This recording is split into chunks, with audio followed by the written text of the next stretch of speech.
하나님께서 오늘 우리에게 주시는 말씀은 창세기 1장 26절로 28절입니다. 구약성경 2페이지 창세기 1장 26절부터 28절까지 우리 다 같이 일어나셔서 한 목소리로 함께 봉독하도록 하겠습니다. 하나님이 이르시되 우리의 형상을 따라 우리의 모양대로 우리가 사람을 만들고 그들로 바다의 물고기와 하늘의 새와 가축과 온 땅과 땅에 기는 모든 것을 다스리게 하자 하시고 하나님이 자기 형상 곧 하나님의 형상대로 사람을 창조하시되 남자와 여자를 창조하시고 하나님이 그들에게 복을 주시며 하나님이 그들에게 이르시되 생육하고 번성하여 땅에 충만하라 땅을 정복하라 바다의 물고기와 하늘의 새와 땅에 움직이는 모든 생물을 다스리라 하시니라. 아멘. 자리에 앉아 주시기 바랍니다. 잭 하일즈 목사님이 이런 말을 했습니다. 하나님께서 창조하신 목적을 이루기 전까지는 행복할 수 없습니다. 자, 이 시대를 살아가는 사람들이 고민과 갈등이 참 많이 있습니다. 환경적인 면에서 보게 되면 이제 이전의 세대보다는 많이 가지고 있고 또 누리고 있음에도 불구하고 실제로 마음에 느껴지는 만족감이나 행복은 점점 더 줄어들어가고 있다라는 것입니다. 뭐 여러 가지 이유를 찾아볼 수 있겠지만 특별히 신앙 안에서 그 이유를 찾게 되면 삶의 목적이나 방향을 잃어버렸기 때문입니다. 하나님께서 나를 세상에 창조하신 목적이 뭘까? 하나님이 나를 세상에 보내신 이유가 뭘까라고 하는 것을 알지 못하고 살아가기 때문에 내가 어떻게 살아가야 되는지 무엇을 향해서 나가야 되는지 알지 못한 채 살아가는 사람들이 많이 있습니다. 여러분, 하나님께서는 분명한 목적을 가지고 우리를 이 땅에 보내주셨습니다. 우리는 우연히 태어난 게 아니에요. 엄마 아빠 사이에서 그냥 태어난 것이 아닙니다. 하나님에 의해서 세상에 보냄을 받은 사람들입니다. 믿음의 사람들은 분명히 하나님께서 그렇게 이 땅에 보내셨습니다. 하나님은 우리를 목적에 따라서 창조하셨고 또 하나님은 목적을 두고 우리를 구원하셨습니다. 우리는 세상을 그저 그렇게 살아가다가 때가 되면 떠나는 그러한 존재가 아닙니다. 하나님의 위대한 일을 위해서 우리를 지으셨고 구원하셨습니다. 여러분, 우리의 전 삶이 하나님의 계획과 목적에 정확하게 맞춰질 때 그때 비로소 우리가 참된 행복이 무엇인지 알고 기쁨이 우리 속에 가득 채워지게 됩니다. 여러분 행복하십니까? 여러분 매일매일 살아가면서 그래 삶이 이거야. 내가 지금 살아가고 있는 것이 잘 살고 있는 거야 라고 하는 그러한 생각들이 드십니까? 여러분의 삶이 무엇을 향하고 있는지 한번 살펴보시기 바랍니다. 내가 오늘 하루를 살아갈 때 무엇을 바라보고 살아가고 있었는지 또 무엇을 기대하면서 살아가고 있었는지 여러분들 생각해 보시기 바랍니다. 이제 다음 주일이면 그레이스 성경교회 창립 5주년을 맞이합니다. 우리가 창립주일을 맞이하면서 교회 사명이 무엇인지 또 그리스도인의 사명이 무엇인지를 말씀을 통해서 계속해서 확인하고 있습니다. 하나님께서 우리 교회에게 맡겨주신 사명이 무엇일까? 여러분 발견하시고 또 그것을 감당할 수 있는 온 교회가 되기를 소망합니다. 지난 주일에는 교회의 사명은 증인이 되는 삶이라고 말씀을 드렸습니다. 그냥 증거만 하는 것이 아니라 내 삶을 통해서 내가 예수님을 믿는다라고 하는 것을 다른 사람들 앞에 나타내 보일 수 있어야 한다고 말씀드렸습니다. 그리고 그 전주일에는 그리스도를 우리의 입술로 전해야 된다. 내가 경험했던 하나님, 나를 사랑하셨던 하나님, 나를 구원하셨던 하나님이 누군지 바로 내가 입을 벌려서 내 목소리로 전할 수 있어야 한다라고 말씀을 드렸습니다. 오늘은 하나님께서 처음 세상을 창조하시면서 교회에게 주신 사명이 무엇인지를 본문을 통해서 하나님의 음성을 들으려고 합니다. 근데 여기서 중요한 것이 하나가 있습니다. 교회라고 하는 것이 무엇일까라고 하는 겁니다. 여러분, 교회는 건물이나 성도들의 모임뿐만 아니라 우리 한 사람 한 사람이 교회입니다. 사도 바울이 고린도 교회 성도들을 향해서 이제 이렇게 권면합니다. 고린도전서 3장 16절에 보면 너희가 하나님의 성전인 것과 하나님의 성령이 너희 안에 계시는 것을 알지 못하느냐. 그래서 어떻게 보면 건물은 교회라기보다는 성도들이 모이는 예배하는 장소입니다. 그래서 예배당이라고 하는 말을 쓰기도 합니다. 그레이스 성경교회가 아니라 그레이스 성경교회 예배당 이렇게 붙이는 겁니다. 여러분, 오늘 우리 이 자리에 앉아있는 한 분 한 분이 그레이스 성경교회입니다. 교회에 대한 올바른 인식이 없으면, 고백이 없으면 신앙생활을 바르게 할 수가 없습니다. 여러분, 현대를 살아가고 있는 교회가 이 세상에서, 우리가 살아가는 세상에서 왜 점점점 그 영향력이 약해져 가고 있습니까? 왜 교회의 능력이 없어져 가고 있습니까? 사람들은 더 늘어나는 것 같은데, 더 많은 사람들이 믿음을 고백하는 것 같은데 왜 교회는 세상 속에서 점점 더 빛을 잃어가고 있습니까? 그 중에 하나가 교회에 대한 바른 이해가 없기 때문에 그렇습니다. 여러분, 이미 말씀을 드린 것처럼 교회는 단순히 건물이 아닙니다. 건물은 모이는 장소입니다.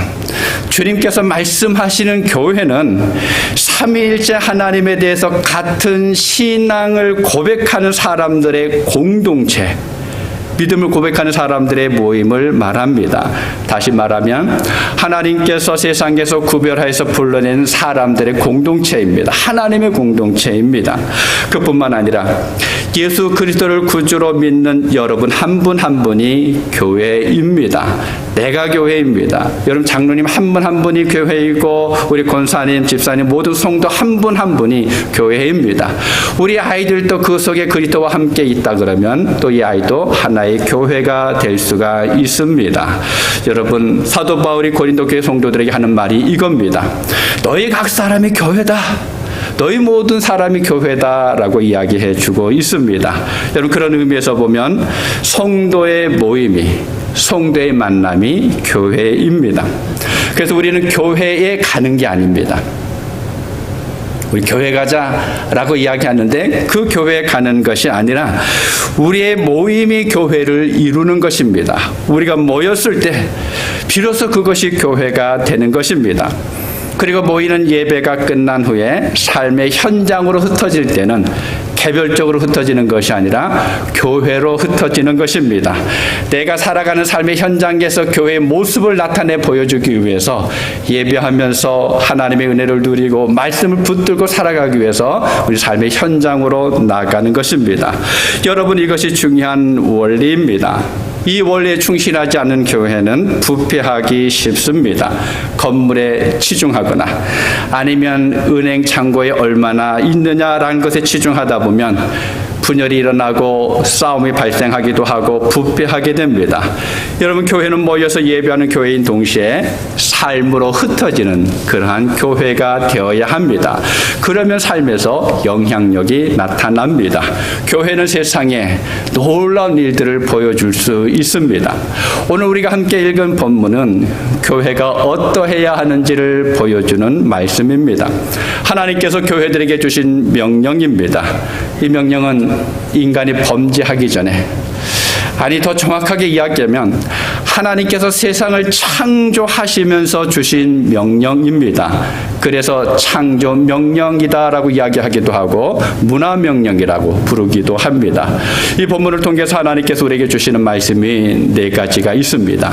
첫 번째는요, 사람은 하나님의 형상대로 지음을 받았다는 것입니다. 본문 26절 함께 읽겠습니다.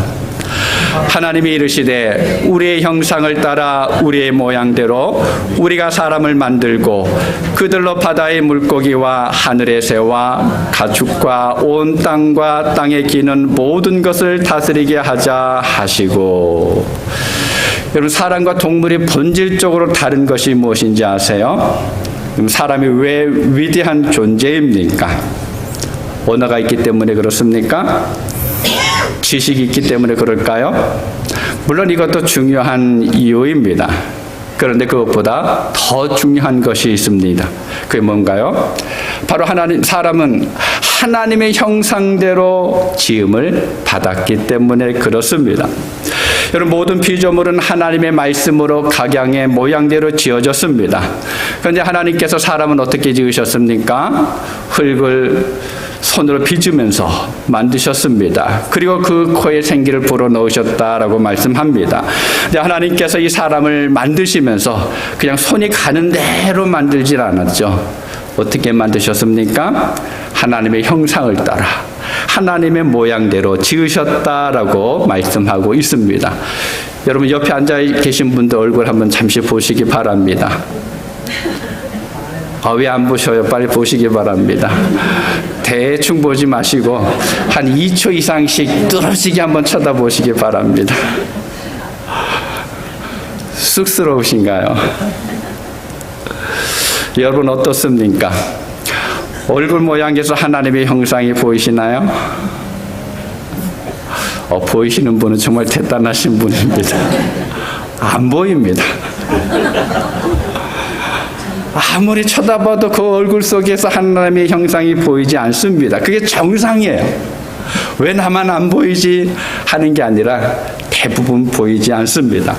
여러분, 하나님의 형상대로, 하나님의 형상은 단순히 눈에 보이는 외형적인 모양이 아닙니다. 하나님의 속성을 이야기하는 거예요. 하나님의 의로움, 하나님의 거룩함, 하나님의 가치관, 하나님의 풍성하심, 하나님의 자비로움 등 성경에 많이 나오는 하나님의 성품이 바로 우리 안에 있다라고 하는 것입니다. 여러분, 하나님께서 가지고 계신 그 성품을 사람을 만드실 때 우리 속에 담아 두셨습니다. 그래서 처음 인간이 만들어졌을 때는 무한한 능력이 있었습니다. 의로움이 있었습니다. 거룩함이 있었고 존엄성이 있었습니다. 하나님과 늘 대화할 수 있었고 하나님과의 만남을 가질 수 있을 만큼 가깝게 지낼 수가 있었습니다. 그런데 우리는 그렇지 않습니다. 비록 오늘을 살아가는 우리 속에는 하나님의 형상이 각종 죄로 인하여서 가려지고 손상되어 있기는 하지만 여전히 우리는 하나님의 형상을 가진 존귀한 존재입니다. 우리 안에는 하나님의 형상이 있습니다. 아닌가요? 여러분, 자신이 없으세요? 내가 이렇게 살아가는데, 내 모습이 이런데 내 안에 정말 하나님의 형상이 있을까? 여러분, 그래도 어쩔 수가 없습니다. 여러분 안에는 하나님의 형상이 들어 있습니다. 하나님께서 이미 여러분 속에 심어 놓아 주셨기 때문에 그렇습니다. 우리는 여기서 교회의 모습을 발견할 수가 있습니다. 무엇입니까? 교회는 하나님의 형상으로 지음받은 존귀한 자녀들이 죄로 인하여서 손상되었던 하나님의 형상이 예수 그리스도의 십자가 피로 말미암아서 회복된 사람이, 그리고 회복되어져 갖고 있는 이들이 함께 모이는 모임이라고 하는 것입니다. 여러분, 교회는요, 하나님의 형상이 회복된 사람들의 모임입니다. 그러기에 우리는 어떻게 해야 합니까? 여러분, 서로를 바라볼 때 어떻게 바라보아야 합니까? 여러분, 하나님의 얼굴을 바라보면서 인상을 쓰시나요? 여러분, 하나님을 바라보시면서 눈을 찡그리시면서 바라보십니까? 아니면 경멸의 눈초리로 바라보고 있습니까? 우리는 성도들을 바라볼 때 존중하는 마음으로 바라보아야 합니다. 사랑하는 눈으로 바라보아야 합니다. 위로하는 우리가 되어야 합니다. 안아줄 수 있어야 되고 세워줄 수 있어야 합니다. 눈물을 흘릴 때는 그 눈물을 씻겨줄 수 있어야 합니다. 우리가 그렇게 할 때 바로 교회는 삶의 모든 영역에서 하나님의 주권을 선포할 뿐만 아니라 하나님의 형상을 점점 더 회복해 나갈 수가 있습니다. 이 일을 위해서 하나님은 교회에 사명을 주셨고 교회를 세우셨습니다. 두 번째로는요, 하나님의 사람들이 생육하고 번성하여 땅에 충만해야 한다라고 말씀하고 있습니다. 본문 28절 초반에 보면 이렇게 기록합니다. 하나님이 그들에게 복을 주시며 하나님이 그들에게 이르시되 생육하고 번성하여 땅에 충만하라. 자, 이것을 위해서 남자와 여자로 하나님께서 창조하셨습니다. 이것이 가정을 만드신 가장 중요한 이유이기도 합니다. 하나님께서 사람을 어떻게 만드셨는지는 여러분 다 아시죠? 그래도 말씀을 한번 보도록 하겠습니다. 창세기 2장 21절 23절입니다. 여호와 하나님이 아담을 깊이 잠들게 하시니 잠들매 그가 그 갈빗대 하나를 취하고 살로 대신 채우시고 여호와 하나님이 아담에게서 취하신 그 갈빗대로 여자를 만드시고 그를 아담에게로 이끌어 오시니 아담이 이르되 이는 내 뼈 중에 뼈요 살 중에 살이라 이것을 남자에게서 취하였은즉 여자라 부르리라 하니라. 생육하고 번성하여 땅에 충만하게 되는 것이 단지 사람들이 이 땅에 가득하게 되는 것이라 그러면 하나님께서 아담의 갈빗뼈를 취해서 하와를 만드실 때 갈빗뼈 하나만 취해서 하와를 만드시지 않고 아마 갈빗뼈를 여러 개를 뽑아서 여자들을 많이 만드셨을 것입니다. 그러면 쉽게 사람들 더 많이 번창할 수 있게 됐을 것입니다. 그런데 하나님은 그렇게 하지 않으셨다라는 겁니다. 아담의 갈빗뼈 하나를 통해서 한 여인을 만들었습니다. 여러분 그 이유가 무엇일까요? 왜 그렇게 하셨을 것 같습니까? 하나님의 능력이 없어서 그랬을까요? 모든 것을 다 하실 수 있는 하나님이십니다. 근데 그 대답을 말라기에서 찾아볼 수가 있습니다. 말라기 2장 15절입니다. 우리 함께 한 목소리로 같이 읽도록 하겠습니다. 그에게는 영이 충만하였으나 오직 하나를 만들지 아니하셨느냐? 어찌하여 하나만 만드셨느냐? 이는 경건한 자손을 얻고자 하심이라. 그러므로 내 심령을 삼가 지켜 어려서 맞이한 아내에게 거짓을 행하지 말지니라. 아멘. 경건한 자손을 얻고자 하심이라. 하나님의 형상을 지닌 자손을 얻는데 하나님의 목적이 있다라는 것입니다. 하나님께서 세상을 창조하시면서 간절하게 기대하시는 것이 있었습니다. 바로 하나님의 형상들이 이 땅에 충만해져 가는 것입니다. 이것이 바로 창조 명령입니다. 하나님께서 말씀하시는 것은 무조건 사람으로 많이 채우라고 하는 것이 아니라 이 세상에 가득하게 하라고 하는 것이 아니라 하나님의 형상을 가진 사람으로 이 땅을 채우라라고 하십니다. 하나님께서 하나님의 형상을 가진 아담과 하와를 만드셨습니다. 또 그들 사이에서 마찬가지로 동일하게 하나님의 형상을 가진 후손들을 생육하고 번성하게 하라라고 말씀하십니다.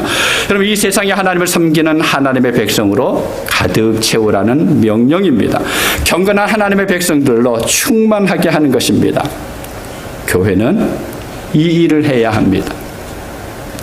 거룩한 자손의 번성이 바로 교회가 감당해야 할 사명입니다. 오늘도 하나님께서 교회를 세우시는 이유가 있습니다. 하나님께서 우리를 하나님의 자녀로 세우신 이유가 이것입니다. 세상에 하나님의 사람들로 충만하게 하는 것입니다. 하나님의 주권을 이 땅에 선포하는 것입니다. 여러분 그레이스 성경교회는 이 사명을 감당하도록 하나님께서 세워주셨습니다. 세 번째로는요, 땅을 정복하는 일입니다. 28절 중반에 이렇게 기록하고 있죠. 땅을 정복하라. 이 정복이라고 하는 말 때문에 많은 오해가 있었습니다. 한때는 자연이 개발이라고 하는 미명하에 엄청난 파괴가 일어난 적이 있었습니다. 그런데 하나님께서 말씀하신 정복은 다른 나라를 쳐들어가서 무력으로 차지하는 것과 같은 그러한 정복이 아닙니다. 인간의 필요 때문에 마구잡이로 무분별하게 개발하는 것도 아닙니다.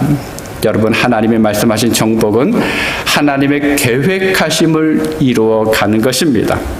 하나님의 아름다움이 나타나게 하는 것이고 하나님의 기대하심을 이루어가는 것입니다. 이 일을 위해서 첫사람 아담에게 주셨습니다.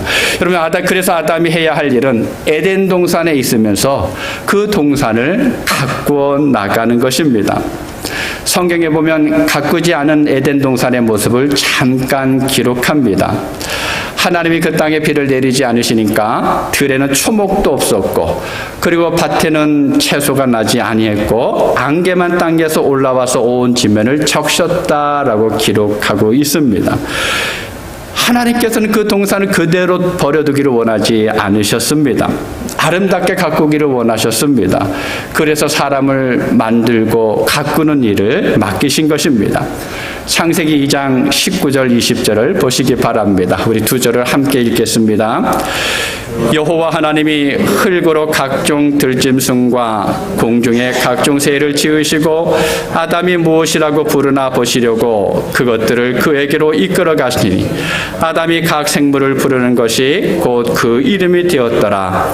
아담이 모든 가축과 공중의 새와 들의 모든 짐승에게 이름을 주니라. 아멘. 아담이 하나님께서 만드신 짐승들의 이름을 지어 주었습니다. 여러분, 이름을 짓는다라고 하는 것은 아무나 할 수 있는 것이 아니죠. 특별한 애정과 관심이 있어야지만 그 이름을 지을 수가 있습니다. 아담은 이 이름을 지어가면서 하나님의 의미를 심어줬습니다. 하나님께서는 왜 너를 만드셨는지, 너에게 무엇을 하라고 했는지 그 의미를 심어가면서 이름 하나하나를 붙여주었습니다.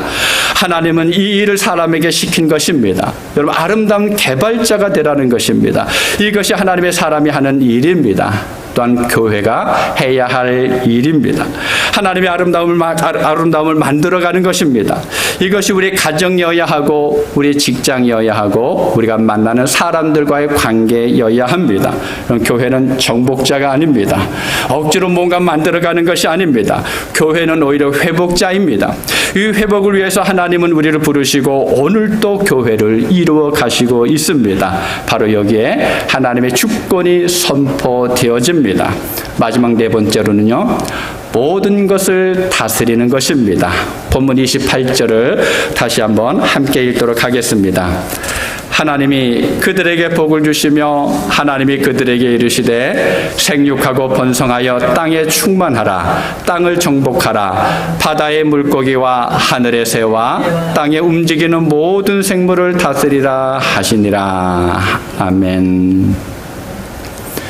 하나님께서 최초의 사람에게 주신 명령 중에 하나가 다스리는 것입니다.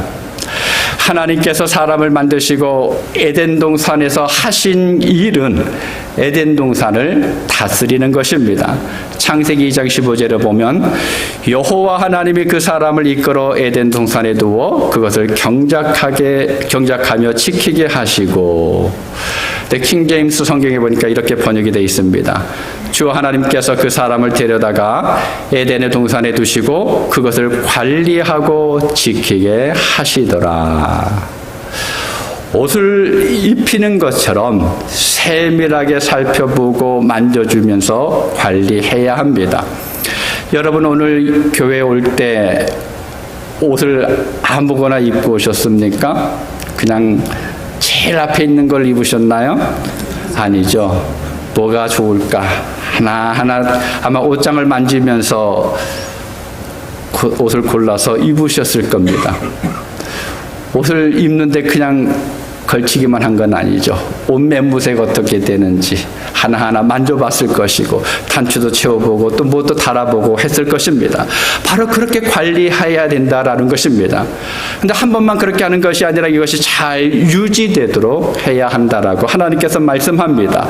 여러분, 교회는 세상을 관리해야 합니다. 교회는 세상을 다스려야 합니다. 하나님의 형상이 나타나게 해야 합니다. 하나님의 말씀이 드러나게 해야 합니다. 하나님의 의로움을 보여주어야 합니다. 하나님의 위대하심이 선포되어져야 합니다. 하나님을 예배하는 자들로 가득 채워질 수 있도록 만들어야 합니다. 이것이 바로 교회가 감당해야 할 사명입니다. 그럴 때 교회를 통해서 하나님의 주권이 선포되어집니다. 그러면 여러분, 오늘 우리 시대에서 우리는 성도로 어떻게 행하면서 살아가야 할까요? 내가 어떻게 하면서 교회를 이루면서 살아가야 합니까? 복음을 입으로 전할 수 있어야 합니다. 땅끝까지 예수 그리스도의 증언해야 합니다. 그런데 또 하나가 있습니다. 내가 전하는 복음대로 살아가는 것입니다. 전하는 것으로 끝나는 것이 아니라 내가 이렇게 살아가 보니까, 내가 이 복음 안에 있어 보니까, 내가 하나님과 함께 걸어가 보니까 라고 하는 그 모습을 보여줄 수 있어야 합니다. 복음이 우리의 삶을 통해서 나타내 보여져야 합니다. 세상에서는 아무렇지도 않게 여기는 것들 중에서 하나님의 뜻이 아닌 것이 있습니다. 여러분 그것을 만날 때 어떻게 해야 합니까? 우리는 아니다라고 이야기할 수 있어야 합니다. 그것을 우리는 마주해야 하면서 주저하지 않고 강하게 너라고 이야기해야 됩니다. 그것은 하나님이 원하시는 게 아니야 할 수 있어야 합니다. 아무리 많은 사람들이 가는 길이라고 할지라도 그것이 하나님의 뜻과 다른 길이라 그러면 우리는 과감하게 돌아설 줄 알아야 합니다. 비록 그 길이 외로울지라도 때로는 힘들고 괴로워도 그것을 거슬러가는 용기가 있어야 합니다. 그것이 우리의 마음을 설레게 하고 두근거리게 하고 흥미를 가지게 하고 때로는 밤잠을 이루지 못하는 게 할지라도 하나님께서 원하시는 것이 아니라면, 하나님이 싫어하시는 것이라면 우리는 내려놓을 줄 알아야 합니다. 포기할 수 있어야 합니다. 요즘 점점 더 퍼져가고 있는, 너무 자연스럽게 우리들 가운데 스며들고 있는 동성애의 문제에 대해서 아무런 말도 못하고 가만히 있는 것이 아니라 우리는 아니다, 하나님께서 싫어하시는 것이다 라고 우리는 소리칠 수 있어야 합니다. 여러분, 초대교회 성도들은요, 이러한 삶을 살기 위해서 목숨을 걸었습니다.